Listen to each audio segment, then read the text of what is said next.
Hello everyone, welcome back to my channel lucky and Hanvi's world. ఇవాళ చూపించబోయే recipe rajma curry అండి. Rajma over night soak చేసుకోవాలి. Next day కుక్కర్లో water, salt add చేసుకొని 2 or 3 whistles వచ్చే వరకు పెట్టుకోవాలండి.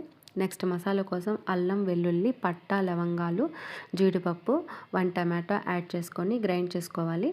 నెక్స్ట్ కడాయి పెట్టుకొని 2 or 3 స్పూన్స్ ఆయిల్ వేసుకొని హీట్ అయ్యాక ఆవాలు, జీలకర్ర, కట్ చేసిన ఆనియన్స్, పచ్చిమిర్చి, కొద్దిగా కరివేపాకు వేసుకోవాలండి. ఆనియన్స్ లైట్ గోల్డెన్ కలర్ వచ్చే వరకు వేపుకోవాలి. నెక్స్ట్ మనం గ్రైండ్ చేసి పెట్టుకున్న మసాలా పేస్ట్ కూడా యాడ్ చేసుకోవాలి.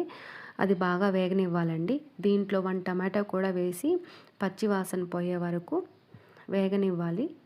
లేదంటే కర్రీ టేస్ట్ బాగోదు, పచ్చి వాసన వస్తుంది. దీంట్లో కొద్దిగా పసుపు అండ్ 1 స్పూన్ కారం అండ్ 1 స్పూన్ ధనియా పౌడర్ యాడ్ చేసుకోవాలండి. మీకు కావాలంటే మీ స్పైసీని బట్టి కారం యాడ్ చేసుకోవచ్చు. అండ్ మీ గరం మసాలా కూడా యాడ్ చేసుకోవచ్చు, నేనైతే యాడ్ చేయట్లేదు. అండ్ ఈ రాజ్మా కర్రీలోకి చపాతీ, పూరి అండ్ రైస్ చాలా బాగుంటుంది.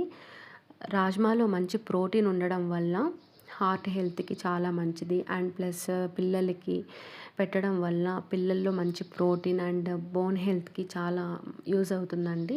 సో మీరు కూడా ఈ విధంగా రాజ్మాతో కర్రీ ట్రై చేసి చూడండి.